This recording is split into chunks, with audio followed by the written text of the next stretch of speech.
Welcome to the Vanilla to Vixen podcast. This show contains adult content, so if you are under 18 or easily offended, please switch off now. Mr. and Mrs. N are not qualified relationship counsellors. This show is for entertainment purposes only. Now the disclaimer is out of the way, sit back, relax, and enjoy our journey from Vanilla to Vixen.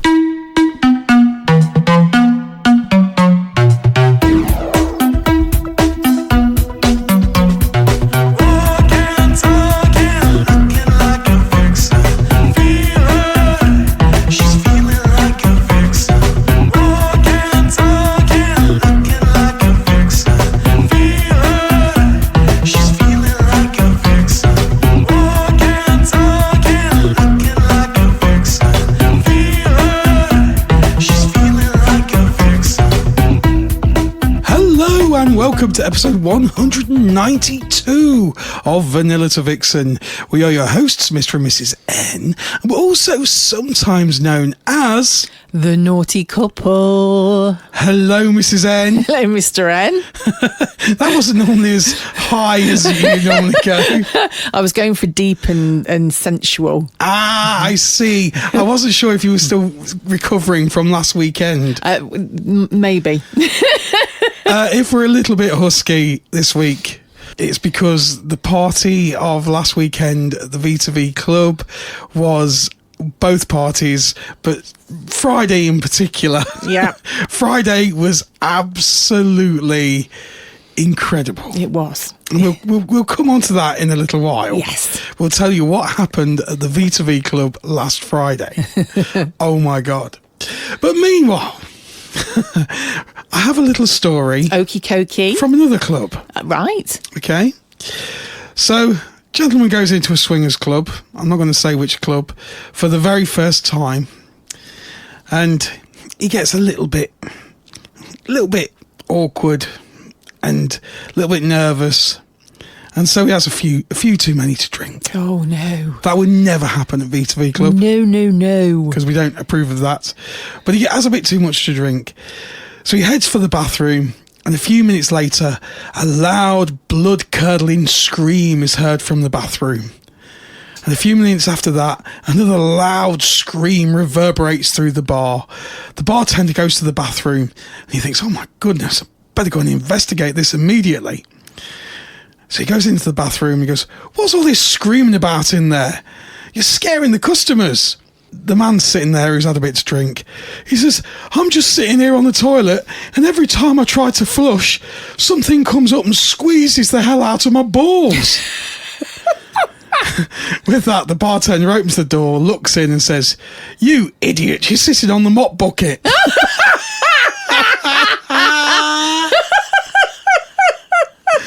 And that was sent to us by Brooklyn Guy. Oh, that was a good one. On Fab Swingers. Thank you, my lovely. That was good. Thank you, Brooklyn Guy. I'm never going to look at my mop and bucket the same way ever again. Squeeze the balls. Squeeze the balls.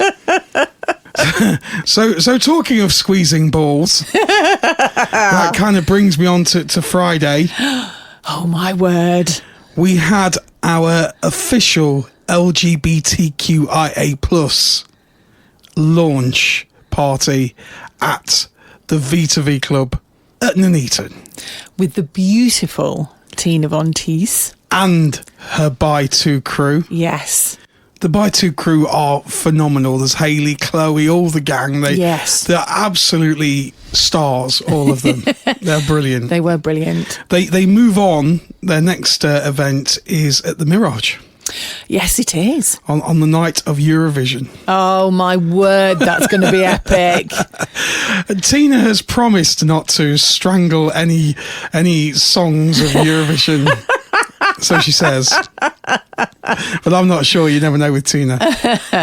It was, I have to be honest though, Friday was epic. Wow. Yeah. And what a launch to V2V. I mean, yes.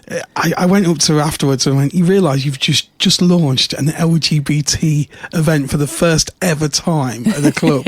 It's not like just another party. It was No. like this was the launch of our LGBT event. It was. And for us, it was a really, really important night, wasn't it? Yeah. You know, we wanted to make sure that we got it right. It's so important to us to, you know, with the community. Yeah, we absolutely. love the community and we want them to be a part of the V2V Club. And it's just changing little things. So in our big playroom now, in the Paris room, we have a dress down policy. Yes. In the Paris room. But on our LGBT nights, it's not dressed down in there because T-girls, some of them prefer not to get undressed because it's the very nature they get dressed up for play. Yeah. And so you don't dress down to play. So, you know, for obvious reasons, we just changed one or two things to suit that particular party, and so it fits better with the event. And wow, what an event it was. It was absolutely brilliant. And everybody that attended, oh my word, they are just an amazing community. Yeah. Absolutely loved speaking to people, getting to know people. And seeing their reactions for the very first time as they walked into V2V. Yeah. It was just magical. And We had some amazing comments, but one comment that really sticks in my head was the one that said, "The club is amazing. There's nothing else out there like it." Which meant so much to us. It's different. It was different, and they really embraced it as well, which was just, it couldn't have gone any better. So one of my favourite comments was, "I feel like I'm in PDI." Yeah. Which to me was like, for anybody that doesn't know, PDI is played at Ingalls in Gran Canaria, and it's just a hotbed of clubs, and there's some very, very nice clubs there. Yes. And so to say that they felt like they were in PDI and felt, you know, in that holiday mood, we knew we'd done the job right. We did.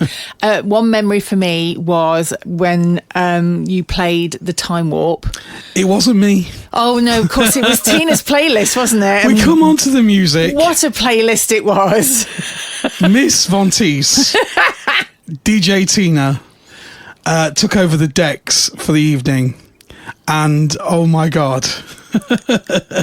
It was awesome. Yeah, her set list was incredible. There was a lot of like 80s electronic music in there. It was like really good. Happy Mondays. There was Madonna, a few Madonna tracks, Cher. It was very colourful. It was.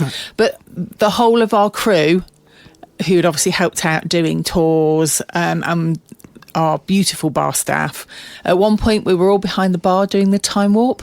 Yeah, absolutely. And it was just brilliant. And we had so many amazing comments about our bar staff, saying, you know, they looked like they were having so much fun. Everybody enjoyed seeing them enjoy themselves, which I don't know whether they've seen that happen at anywhere else. So our bar crew they were in full dance mode. Oh my word, did they like to join in? And we love that. We love the fact that they join in. I mean, they are part of it. So absolutely, they're part of the party. They're part of the crew, and it's just incredible. Talking of which, the bar staff have their own night. I know.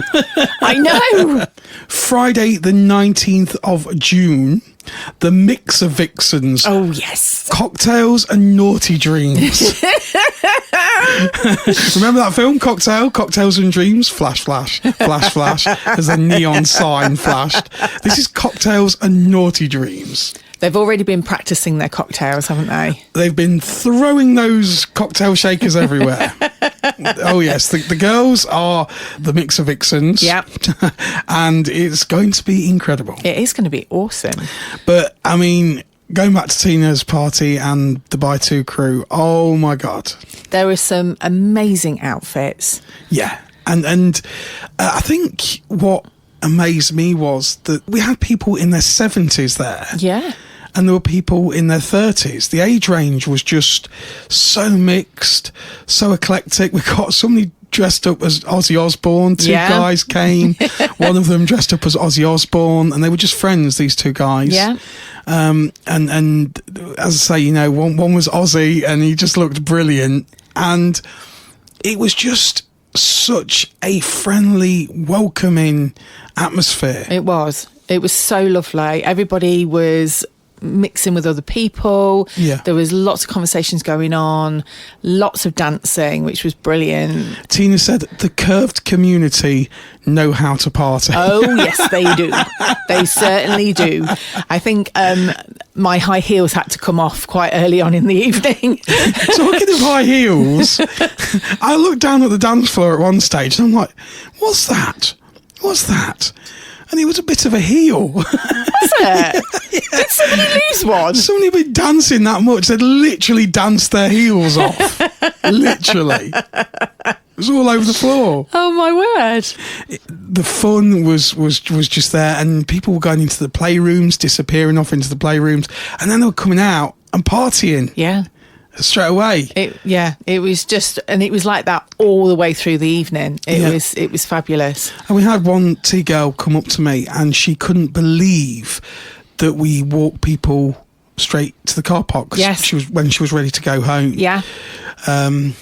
She was like, okay, is it possible to be let out? Basically. No, you have to stay forever. And we're like, no, we see you to your car. Yeah. And she was on her own, and so she just couldn't believe it. She just could not believe that we'd thought of everything, and so she remarked on how safe she felt, because again, people sometimes in that community can face threats, they can face violence, which is really, really sad, and it shouldn't be happening in 2026. Absolutely not. But it does, and so again, we make sure that we're 100% safe at the club, and we ensure that people can be seen to their cars if they so wish. Yeah. Not that there's a lot happening out in our car park. No, it's pretty dead out there. It is the quietest car park ever. But it's just that thought that somebody is there with you and seeing you to your car. Yeah, I mean, obviously we are on a high street. Yeah. So some people might think, I'm not sure I like the idea of having to walk down the high street. We're at the high street at the front, but we never actually explained this. No. We're a high street at the front of the club, which it's not really a high street. Cars don't really go down there. It's it's all pedestrianised. But it's a high street, but it's absolutely dead from 8 o'clock because nothing's open at 8 o'clock. No. But then kind of later on, at the back of our club, we've got our Newgate Street car park. Yeah, it's all fully lit and cameraed. Yeah, it's massively well lit, and it's a big open air kind of yard car park. It's not like a multi-story or anything. So it's just a great big open yard, and you can literally just walk immediately to your car. It's great. It makes me laugh, actually. If anybody's been watching the club and they go, people go in, but nobody comes out. They must wonder what on earth we are. Absolutely. Yeah, absolutely. We hide them in the cellar. Yeah. We're like Hotel California. You can check out, but you can never leave. Oh my goodness. And I mean, just everything about it was so cool. The club was kind of a little bit more lit. We've got different coloured lights on. It was a bit sort of brighter in every sense of the word. Yeah. Big shout out to Mrs. Curious Dubster. Bless her. Oh, yes. She did all the decorations as usual. She sat there sewing her bunting. She created LGBT rainbow bunting. She did, bless her. It looked amazing. It did look phenomenal. And we had these little, I don't know whether you remember these from a kid, but it's kind of like crepe paper, and you open them out. Yeah, 3D. Yeah. So it's like a 2D flat heart, and it opens up. That's it. So we had rainbow hearts, which were lovely. And I've kept one out. So next time you come to the V2V Club, you'll have to see if you can find it. Oh, there's a challenge. But yeah, I mean, it was just an amazing party. The playrooms were full. The dance floor was full. There were still people dancing at like 2 o'clock when the music was finishing. Yeah, they just carried on dancing. They didn't want to leave. It was brilliant. They're all living their best lives, Absolutely. weren't they? If you didn't manage to get to the Bi-2 event this time, then don't worry. That's right, because we've just got Tina to thank so much, because she has said that her and the Bi-2 crew are happily going to support our monthly Vivid events. Yes. That's big V, small I, big V, small ID. So it looks like VV. Somebody did say to me throughout the night, at Tina's night, went, so what's this VIVID thing then? It's vivid. It's vivid. Because it's bright. You see, it's bright colours, it's colourful. And so every month we are doing an LGBT bi event. It's for everybody. As long as you support, the LGBT, as long as you're supporters of that, you don't have to be homosexual, you don't have to be bisexual, you don't have to be a T-girl. We are all welcoming. As long as you are a supporter, but there will be T-girls there. Yeah, absolutely. And we want as many T-girls there as we can fit in the building. And the other thing that was mentioned as well, which is interesting, when we said we were doing our own LGBT evening, they said, please tell me it's not in the week. Yeah. And it's not. No, we're doing it on Friday nights. Yes. There's no point in having it on like a Thursday or anything like that. Midweek is for kind of like socials and things like that, but not a big party night. No. You can't do a party night midweek because it's a school night. It is. And that's rubbish. So Friday nights every month, go to V2V.uk and you will find Vivid on there. So are you ready, Mrs. N? I am ready. I've got the date of the next Vivid event. I'm excited. Friday, the 29th of May. Ooh, that's not long. End of May. End of May. Girls, get your high heels on. Are you going to be wearing high heels this time, Mr. N? After my Rocky Horror, that was the other thing about it, of course. We had Rocky Horror. So kind of every half an hour, sweet transvestite would bang out across the PA. And Time Warp. I mean, Time Warp was on about 3 times and I still didn't know all the moves by the end of it. Shocking. I know, it was absolutely brilliant. So we had like a Rocky Horror theme and that carried on to the Saturday night. It did. You had quite a reception when you came out in your outfit. Yes. So at about, what time was it? About 10:30? Somewhere around there, I think. There. I went to change. I went to frankenfurter myself up a little bit. And I needed a shovel, a lot of talcum powder, and several shoehorns. We're talking full-on body stocking, weren't we? Yeah. And yes, it was most comfortable, apart from I'd ordered some black pants. Yes. And they were too small. So... yeah. Can I just say that they weren't gentlemen's pants, were they, Mr. N? No, because it was Rocky Horror, so I had to do the whole Rocky Horror thing. You did? So, yeah, so I kind of femmed it up a bit, if that's a word. Yeah, nearly castrated yourself in the process. I know, but it was a small price to pay for my art. I was helping you get into the outfit. Well, I had no chance of getting into it by myself. No. There was a lot of stretching going on, wasn't there? Yes. But the interesting thing was you were obviously ready and you left the changing rooms while I was just tidying away your other clothes. And all I heard was an almighty yay as you walked out. I walked out to an almighty raucous cheer. Yeah, you got a really good reception, didn't you? And I did disgrace myself. Did you? Yes, I disgraced myself because I always say to everyone, at V2V, we trust our members. So you don't have to pay like a deposit for your locker key. Nope. There's a locker key in your locker. Don't laugh. I know where this is going. Don't laugh. So we trust our members at V2V. You leave your cock in the locker. See? Still not recovered. You leave your key in the locker when you're finished. Yes. Okay? Guess who forgot their key on Saturday night? I took the key home and went, oh, bugger. Got to the club Saturday, forgot the key. And I needed my outfit again for the Saturday night because we were doing Rocky Horror again on Saturday night. Absolutely. Key was at home. Couldn't get any of my outfits. Couldn't get in the locker, could you? So I had to bust the lock open. Well, Mr. Curious Dubster busted the lock open for you. And then he had to fix it all Monday morning. He did. Poor Mr. Dubster. And I went through your trousers when we got home and found the key. All right, it was little consequence. Little consequence, so yes. But everything's fixed and up and running now. Yes, jolly good. Jolly good. Now, before we move on to the main meat of the show, Yes. we have 7 different types of vagina. Oh, what you do personally? No, that would be a bit weird. We don't kink shame, but that would be a bit odd. We've done cocks. Do you remember when we did the different Yes, cocks, we did. banana cocks? Yes, and the ones that bend to the left or straight the right, and- or yeah, all sorts. yes. We've covered the cocks. We're now doing the pussies. rightio. So yeah, it's going to be interesting. 7 different types of pussy. We'll come on to that in a little while.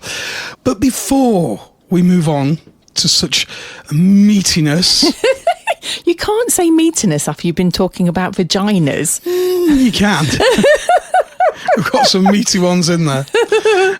We've got to talk about the events coming up at Yes. V2V. So at V2V, we have tonight, it is bank holiday weekend, if you hadn't remembered, which I'm sure you have. I'm sure you have. So Friday night, it is Mayday Mischief at V2V. Friday the 1st, today, if you're listening to it on the day of release. If it's afterwards, you've missed it. Too bad. But that's tonight. Tomorrow night, I'm really excited for this one. It is Midnight Confessions. We've bought the confessions box. So this one is for couples and single ladies only. So Mayday Mischief tonight, it is for singles and couples. It's mainly a couples night tomorrow night, Saturday the 2nd, our Midnight Confessions party. That is going to be excellent. Just to remind you of the whole rules of the confessions evening Yes. is you write your confession. As you come in to As the you club. come in, it goes into the confessions box. Yes. Once everybody's put their confessions in the box, we will then shake them up, Yes. and then you can pick one of the confessions out of the box, Yes. and then you have to find the person whose confession it belongs to. Can you imagine that? How naughty that's going to be? Because the confession could be quite tame, or it could be really naughty depending on whoever's written it. Exactly. And you could go up to someone and it could be, what, you've done this with a sink plunger? I told you not to put that one in there. I know. It's going to get out of hand, I'm telling It's you. going to be good. It's going to be lots of fun. So that is tomorrow night. There's still places available for couples and single ladies, that one. So it's an ideal party for a first timer. Don't worry, you don't have to play the confessions games. It's just a bit of an icebreaker. It's a bit of fun. It is. But if you want to just be a voyeur, you can. But it's much more fun joining in. We've also got then the following week, next week, we've got a big weekend because we have got the Hot Wife and Bachelor Ball. Yay. At V2V. The Hot Wife nights have been really, really exciting. Very good. Yes. The Hot Wives are scorching. They are sexy as. Stags, vixens, and very, very sexy guys. So they're the bachelors. So if you want to come to Hot Wives Bachelor Ball, again, it's all on v2v.uk. All the details of how you have to join the club first, and then you can purchase your ticket. All the details are on there. What's next Saturday, Mr. N? You've been waiting for this one, haven't you? I've been waiting. So everybody knows at V2V we have a certain party once a year, which is a big one. And we call it the Sweet Treats Party. Yes. Where we bathe ourselves in chocolate. The Bukkake chocolate fountain is back. It's a bukkake of chocolate. We pour it over ourselves. We don't really. We don't. It just flies everywhere. Yeah, it's unintentionally poured over ourselves. We do not want the V2V club looking like a dirty protest. So we're going to have to try and stay in control of the chocolate machine. We're going for third time lucky, aren't we? Was it? Yeah, we This did is it at third time home. lucky. We did it at home, which wasn't the best. Then we did it at Libs last year, which not so good. No, Yeah. we had to turn it into a fondue because it was misbehaving it was something pretty bad. terribly. And we're going to try it for the third time at V2V. We are. So we're going to try and get it spot on. Yes. So that is the Sweet Treats V2V party on Saturday the 9th of May. Tickets are on sale now. If you're listening to this at the point of release. If you're not, they're on sale and you missed it. Okay.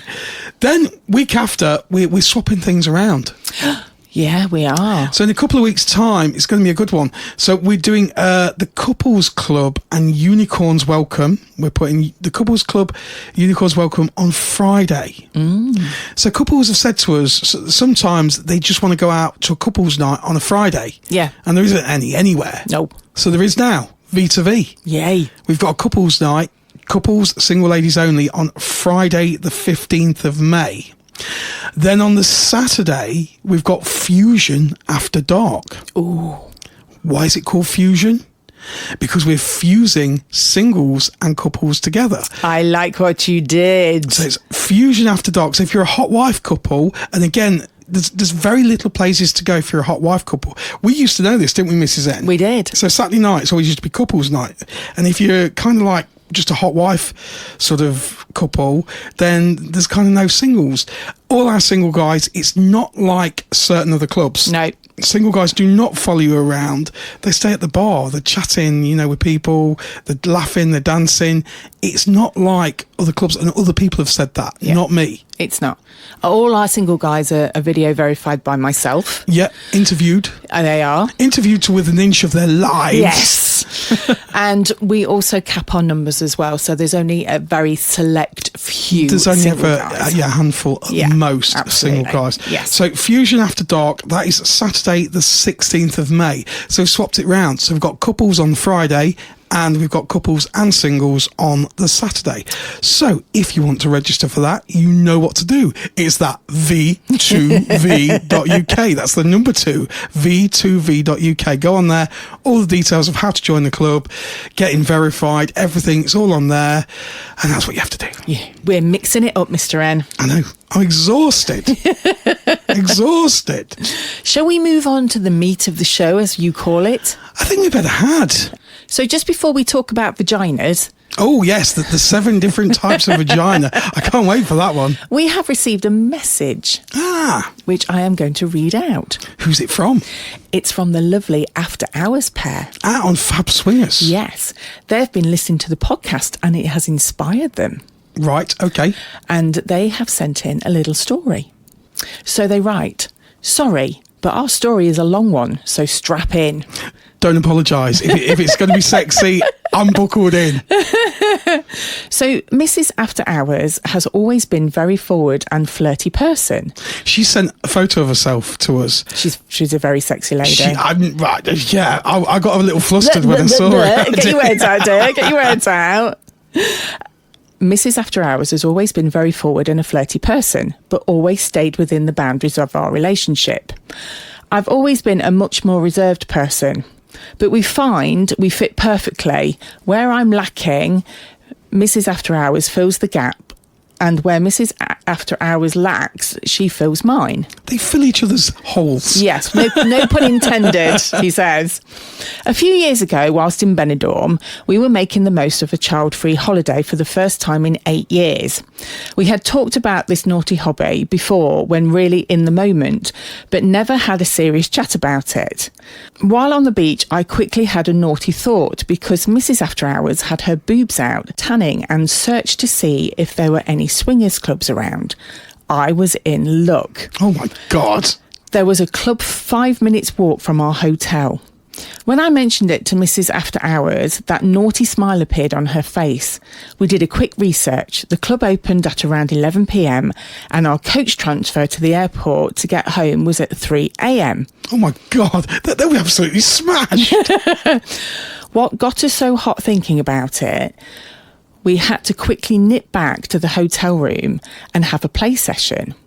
After we both had post-nut clarity and decided against going to the club because we would be ruined coming back to vanilla life on the next to no sleep. Common sense prevailed. Fast forward to a few months ago. I was talking to a guy at work about my computer issue I was having, and we got onto the subject of outside life. He was very open about his and his wife's lifestyle, and I was really interested. When I got home and told Mrs. After Hours what had been discussed, that naughty smile appeared again. We couldn't help ourselves and had to disappear quickly while the kids' chicken nuggets were cooking. From that point, we made a fab account, started chatting to people and swapping a few of our favourite photos and videos. We really enjoyed that. Now, taking the next big step. We kept talking to the guy at work, asking questions, getting advice, etc. He mentioned that they were going to a club meet and asked if we wanted to join. We nervously accepted. We were so excited and nervous counting down the days. The day arrived and it was all we spoke about all day. What do you think it will be like? Who do you think will be there? Do you think we will like this? What are our boundaries? We made the 2-hour drive and met the guy from work and his wife in the car park. Mrs. After Hours and I both shitting it, but so excited. I remember that feeling. I was going to say, yeah. I think everybody's first trip, you're going to be a bit nervous. We followed the couple to the door, went in, met the owners on the door and had a quick tour round, still shitting it. Went back to the bar and had a few colas and a chat. Everyone made us feel so at ease. It made everything much more calmer. Someone made a comment, well, shall we head downstairs then? And our heart started pounding again. But we thought we didn't drive all the way here to sit and have a cola or two. I'm guessing the playrooms must have been downstairs. I'm guessing that. I got changed into a towel and Mrs. After Hours got changed into a sexy little teal number that we had bought specifically for the night. And my God, did she look amazing. She had all eyes on her from that moment. We whipped downstairs into the big cinema room and got comfy. Both of us really horny already. Mrs. After Hours started massaging my cock while in the cinema room and we quickly popped off to a private room to have a play, but we closed the door. Midway through, we decided to open the door and see what happens. That's brave. That is brave. Our friends then asked if it was okay if they play next to us, and we agreed. As things got hotter and hotter, our friends asked if we wanted to try a soft swap to see how we'd feel, and we agreed. It happened. Oh my God. Mrs. After Hours had a cock down her throat and I had mine down another girl's. Wow. This was incredible. The first time Mrs. After Hours or I had been with anyone else in 12 years. Mrs. After Hours quickly positioned herself so he could fuck her and a lot of clapping cheeks happened. Do we call that happy clapping in the Naughty Hobby? After a while, we all decided to go back upstairs, have a cool down and another drink. We checked in on each other to make sure everything was okay and we were buzzing. Fast forward a little bit and we ended up in an open room on the big bed.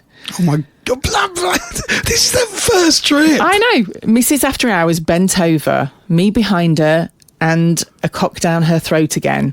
I could tell how much she loved this because she was squirting everywhere. We were also joined by another male and female besides us going at it. We were all laughing and joking and fucking hard. In the moment, I didn't really think to look up or around, but when I did, I noticed a whole audience of people watching and playing with themselves. Bravo! We were the star attraction and we felt amazing. We finished up, headed to the hot tub to chill out, then back upstairs for another drink to get dressed and head home. That was 2 days ago. Mrs. After Hours and I haven't been able to keep our hands off each other since, and it's incredible. I'd really like to thank you both for giving me the confidence to dip my toes into this world. Listening to your podcast made me feel so much better, and if it wasn't for you two, I may have not even have got the confidence to do this, but my God, I'm so happy I did. Anyway, if you got this far, thanks for reading, and hopefully you guys are as hot as I am right now remembering it all. I think you've just made about 1 million people horny. That's a hot story. Wow. It just goes to show what a podcast can do. How do you feel, Mr. Wren, knowing that we get this a lot when people meet us as well, saying, you're the reason that we're here. Yeah. We've corrupted a lot of people. And Mr. After Hours sent you his little cock video. Yeah. Mrs. O's gone very quiet. I have to say, Mrs. After Hours has absolutely beautiful eyebrows. Yes, she has. But you did notice that. She's got like model eyebrows. They're absolutely beautiful eyebrows, Mrs. After Hours, that you have. So they are After Hours pair on Fab Swingers. They are. Thank you, my lovelies, for writing in. We love to hear people's stories. It's one of our favourite things. Yeah, absolutely. And sharing that, I literally felt like I was in that first time. Yeah, I literally could imagine the entire scenario. It was, very, very... And I mean, they were incredibly brave. That does not happen on your first trip very often. Not very often. To a club. You do have to have a certain amount of gumption. Yeah. I think is the word. That's a great word. And I mean, sometimes your boundaries might not be full swap. Your boundaries might be soft swap or just gentle play or just literally just playing with yourselves, and not literally with yourselves, with each other if you're a couple. Might be a bit shit, just wanking off. But yeah, if you're a couple, it might just be that you're playing together and that's it, you know. But they obviously were going at it, as we said. They were happy clapping. They were. And it's great that the people they were with kind of gently introduced them to... Soft play is a very good way of getting into the hobby and seeing if it's the sort of thing that you would enjoy. Yeah, absolutely. There doesn't seem as much pressure when you're just doing soft play, and it can be incredibly erotic. Absolutely. So, I mean, that's two people who are obviously on the same page, at the same speed, going for it. Yeah. But what happens, Mrs. N, when one person isn't quite so in the mood? Well, that's a very good question, Mr. N. And funny you should say that. It's almost as though you had an article prepared. I've been reading the Cosmopolitan. I know. And they've done an article which says how to initiate sex when you and your partner are struggling to get it on. Yes, if one person's not on the same page as you, it can be very, very frustrating for one partner, and it can be very awkward for another. If you're just feeling flat, you're not in the mood, there's nothing worse than kind of feeling pushed. Yeah. Or, you know, and then you can feel like you're letting your partner down, or you can feel like it can almost make you feel, I suppose, inadequate, that you feel that you should feel sexy. Yeah. You should desire that. Yeah. So you've got some tips for us. I have a little tips. I'm just going to read part of the article because there's some statistics in here that are actually, I was a bit like, wow. Okay. So research shows that just over a quarter of us have sex every week, with people in their late 20s more likely to have regular sex than any other age group. As we get older, the frequency with which we have sex declines, with almost a fifth of 40 to 44-year-olds admitting to not having sex at all. Bloody hell. I mean, that to me, that's still, you're still pretty young at that age. Yeah. To me, being an old bird. While a lack of sex might not be an issue for some, like those identifying as asexual, many people would probably say they wish they had more sex. But getting it isn't always easy, especially when you factor in how dismal dating apps can be these days. And it's the same whether you're coupled up or not. Yeah, I mean, if you're single, obviously couples, sex is a lot easier to instigate, but if you're single, it's obviously more difficult. It is. Between busy work lives and social burnout, regular sex with a partner can feel tricky to initiate, and often even trickier to talk about. So how can you overcome this? So Kate Moyle, who's a sexual and relationship psychotherapist, and Lelo's, which is Lelo's, resident sex expert, talks us through how to initiate sex with your partner. Okay. So, how to initiate sex. One of the most obvious barriers to initiating sex, explains Moyle, is wrong time, wrong place. That being, we assess that even though we might be really interested or motivated for sex, the context isn't right or appropriate. I'm in Asda, I'm by the frozen food. Come on, let's get it on. Yeah. This, however, is not a bad thing because it can be a useful reminder of our interest in sex and our partner. Moyle notes that another barrier could be within ourselves, such as feeling self-conscious, distracted, anxious, or avoidant. On the flip side, partner dynamic could also be a barrier, especially if you don't feel secure in your relationship or you fear being rejected. Whatever the barrier, most often it's not about us having no desire. It's that we don't understand our desire fully or how to express it. Once you've figured out what your barriers are, Moyle insists that addressing them together is key. Look at the barriers and think of new ways to challenge them. If you struggle to find time, then schedule the time to actually be together. That's a really interesting point because so many people get caught up in just day-to-day lives. Yeah, absolutely. They don't make time for each other. It totally masks your entire feeling, how you're feeling, how happy you are. It can make you feel really miserable when you feel tied down to your daily kind of grind and what's expected of you in your mommy life, your dad life, your work life. Everything gets in the way. Yeah. Moyle recommends that you avoid scheduling the act of sex itself, as this can cause anxiety. Rather, that you should just prioritise it. No, I can only get you in for a doggy style at 9:30. 10 o'clock is too late. She said, that could look like banning phones from the dinner table so you're not interrupted and can enjoy quality time together. Good idea. Good idea. Putting pressure on sex so it feels like an obligation is a commonly reported desire dampener and a turn-off. Nobody should be having sex when they don't want to, and so sex has to be about an invitation and not a demand. That's a really good point. Yeah. Communicating desire is often best done in a way that is personalised and offers choice without pressure or expectation. How to approach a partner. Being open to seeing what happens rather than having a fixed idea of what sex looks like. It's just like when we say go into a club, have no expectations. It's the same as when it's just you and your partner, have no expectations. Just see what happens, go with the flow. Yeah. Wondering if subtle everyday behaviours can help create an environment in which initiating sex feels more natural. When we use the word natural in relation to sex, what most people mean is spontaneous. We hold an idea of spontaneous sex as the most coveted type of sex, what we see represented and romanticised on our screens most often. We shouldn't base our expectations on this. In reality, most sexual connection and interest is built outside of the bedroom, and sex is not a switch that is turned on or off. That's so true. Yeah. It could be, because it is. Sometimes you don't actually one person can be feeling a little bit sexy and not initiate anything until you're in the bedroom, in bed. Yeah.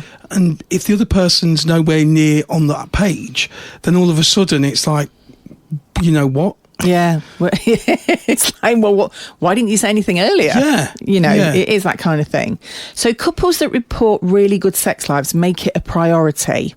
They intentionally look after their sex life and don't assume it's a thing that just happens. That's so true. If this is something you would like to do, Moyle advises that you think about the context and conditions, psychological and physical, that make sex most enjoyable for both of you. Build physical connection in a way that doesn't build pressure. For example, in psychosexual therapy, they talk about touch for touch's sake.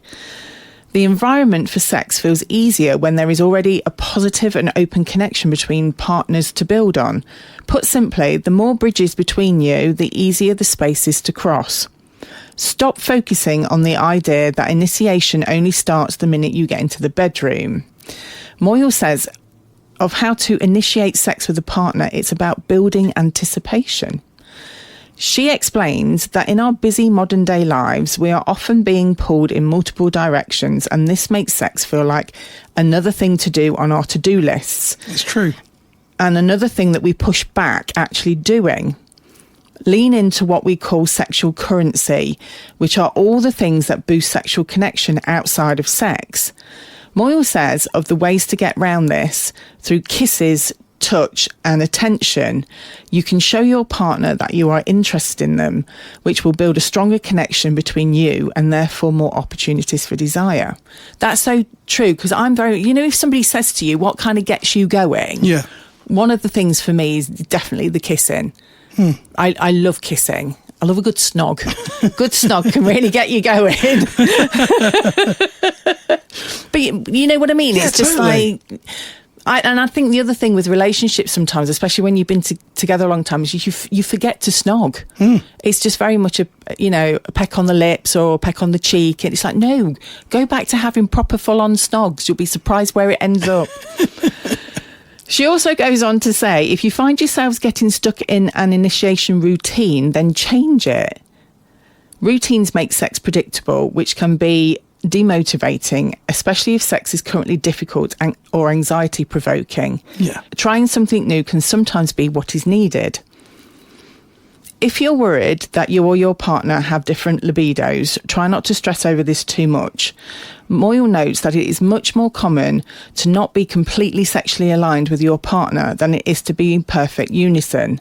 Most couples are negotiating their current needs for most things in their lives, and sex is no different. This mismatch in itself is not the problem, it's how it's negotiated.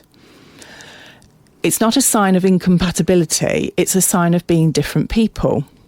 Importantly, she says to avoid labelling a mismatch of libidos as a problem, because this can result in it actually becoming one. Lean into understanding the difference between responsive and spontaneous desire and focus on using your context to your advantage. When we understand that desire can be responsive rather than spontaneous, and that this is very common in long-term relationships, then we can start to set up our context more, rather than sitting waiting for desire to hit us like a bolt of lightning out of the blue. Ultimately, learning how to talk about mismatched sex drives is going to be the most important change that you can make, but ironically, it's the one most people struggle with. Yeah, that's so true. There's so many different bits in there that kind of resonate with stories that people have told us. And I guess we were actually quite similarly sex matched, aren't we, Mrs. N? We are. I think we are. Definitely. But I like the way that she kind of turns how you look at something rather than it becoming a problem. She kind of turns it into more of a positive and teaches you how to use those positives. Yeah.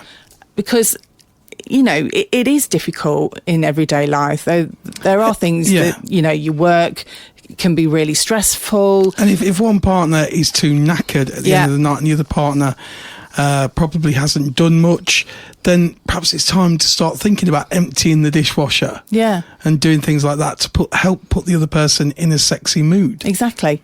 Massage their feet if you don't mind massaging feet. Negotiation. She says it's a negotiation. It is. I will give you a 15-minute foot massage.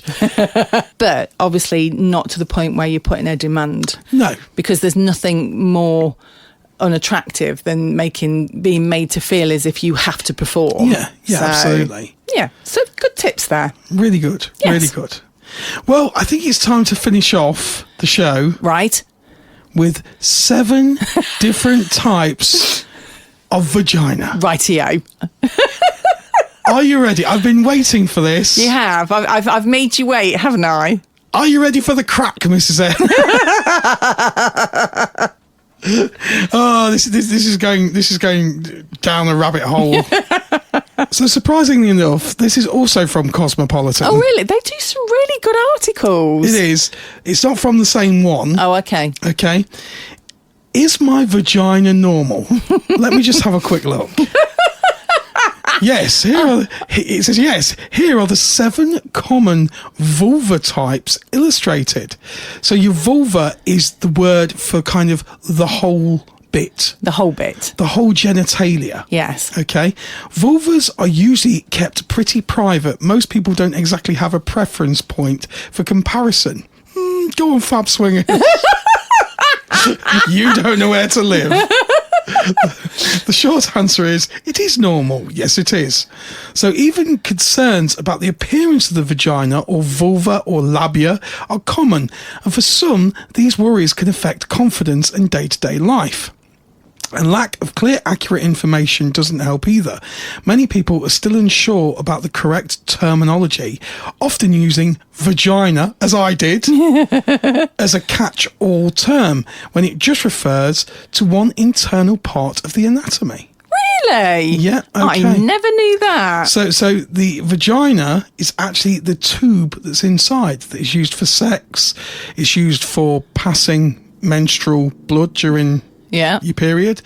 And it's obviously for the baby, when the baby comes out. The baby. Vulva versus vagina. So Dr. Pham, what a name. Oh, great. I'm a vagina doctor. Dr. Pham, spelled P-H-A-M. What do? I examine clams. Dr. Pham, examining the clam. Oh, God.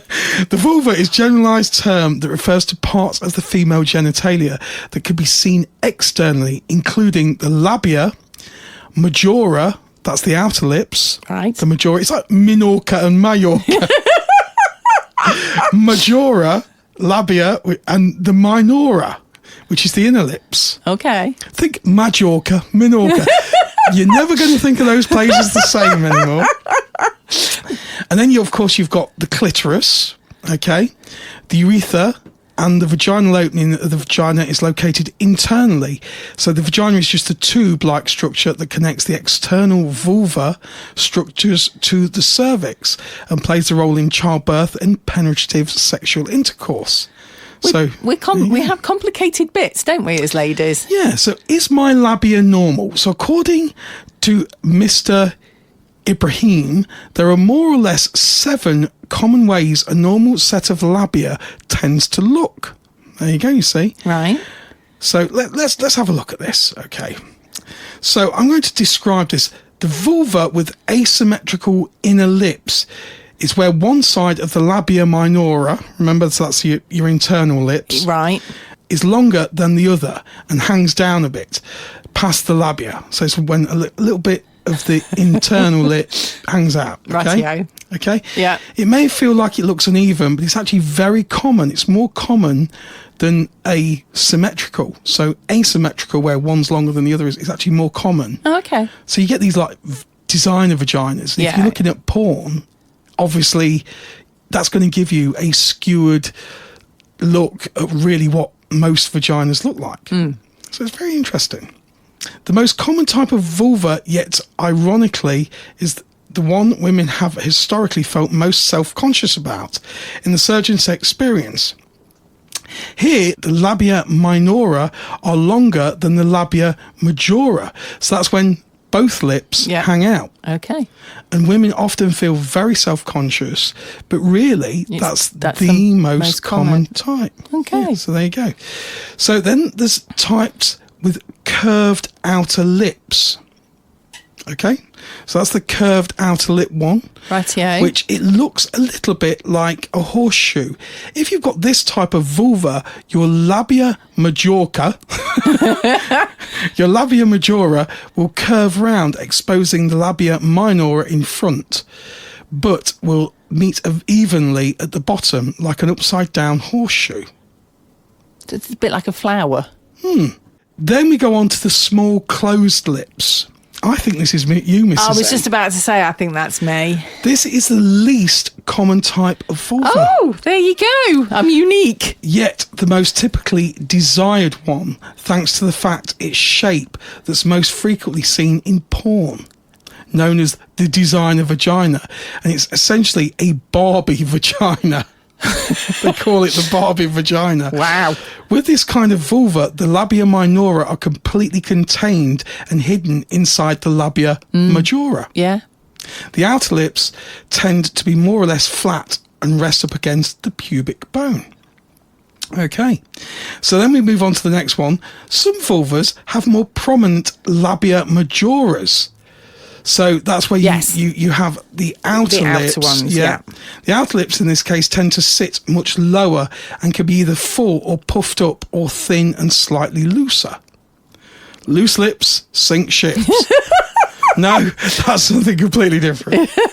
Wrong lips, darling. Absolutely. Then we also get another one, which is the vulva is open.